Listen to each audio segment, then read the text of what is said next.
Di susunan Kabinet Jokowi Jilid 2 kali ini, Menteri diperbolehkan merangkap jabatan sebagai pimpinan parpol. Di tubuh Kabinet Indonesia Maju, ada 3 menteri yang merangkap jabatan.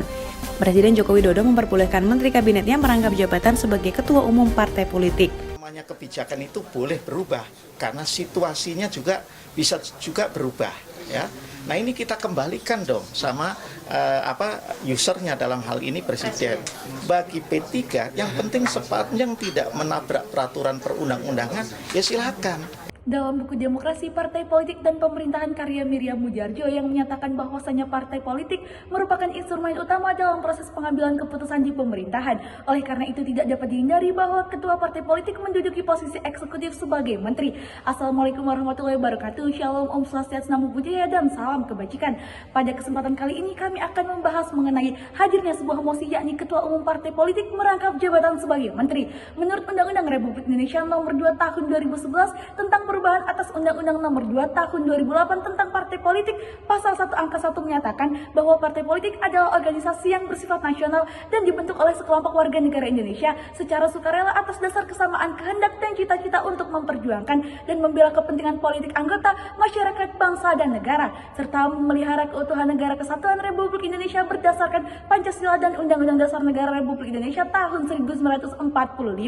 Menurut Nawawi, rangkap jabatan adalah kondisi di mana seseorang memiliki 2 tanggung jawab pekerjaan dalam rentang waktu yang sama. Menurut Undang-Undang Republik Indonesia Nomor 39 Tahun 2008 tentang Kementerian Negara, Pasal 1 Angka 2 menyatakan bahwa Menteri Negara yang selanjutnya disebut Menteri adalah pembantu Presiden yang memimpin kementerian.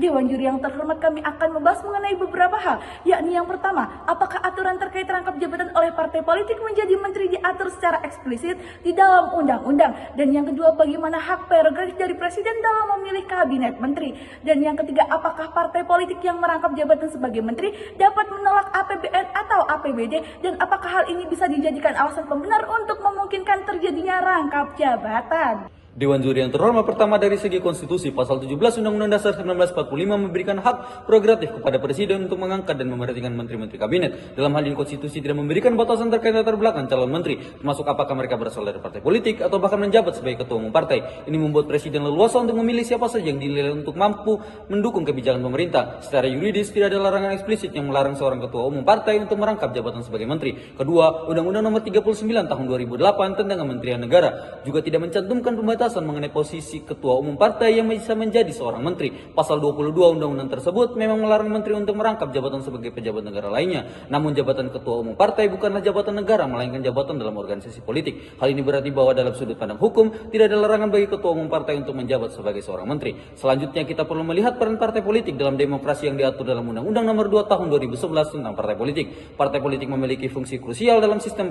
politik kita, yakni sebagai penyambung apresiasi rakyat dan perumus kebijakan publik. Jika seorang ketua umum partai menduduki jabatan menteri, justru hal ini bisa memperkuat fungsi partai dalam pemerintahan. Lalu terkait kekhawatiran mengenai potensi konflik kepentingan, Indonesia sudah memiliki kerangka hukum yang kuat untuk menangani hal ini. Undang-Undang Nomor 28 Tahun 1999 tentang penyelenggaraan negara yang bersih dan bebas dari KKN menekankan pentingnya akuntabilitas dan transparansi bagi setiap pejabat publik termasuk seorang menteri. Selain itu ada lembaga-lembaga sebagai KPK yang berfungsi sebagai pengawas untuk mencegah penyalahgunaan kekuasaan. Pengawasan ini sudah cukup untuk memastikan bahwa seorang ketua umum partai yang menjabat sebagai menteri tetap bertindak secara profesional tanpa melibatkan konflik kepentingan. Selain itu, sistem presidensial di Indonesia tidak melarang keterlibatan partai politik dalam pemerintahan. Dalam sistem presidensial, menteri-menteri adalah pembantu daripada presiden. Namun menteri-menteri tersebut sering berasal dari partai politik yang mendukung pemerintahan tersebut. Hal ini menciptakan sinergi yang lebih baik antara lembaga eksekutif dan legislatif.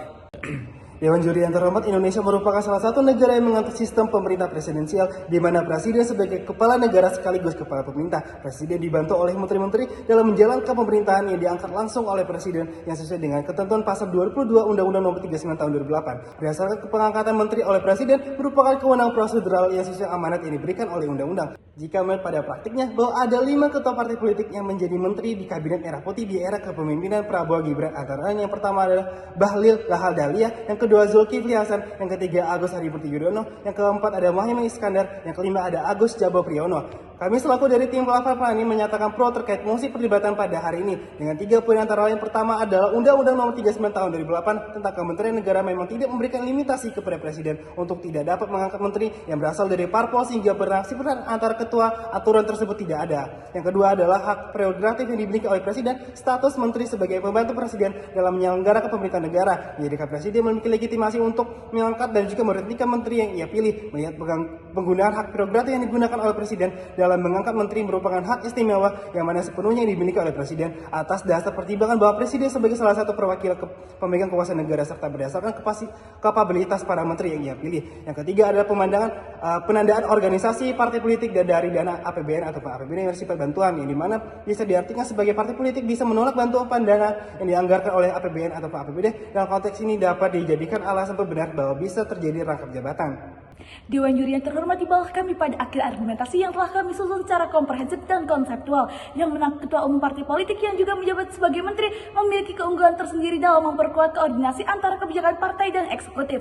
Selain itu, Undang-Undang Nomor 39 Tahun 2008 tentang Kementerian Negara memberikan kebebasan kepada Presiden untuk memilih pembantunya tanpa pembatasan asal-usul jabatan calon menteri.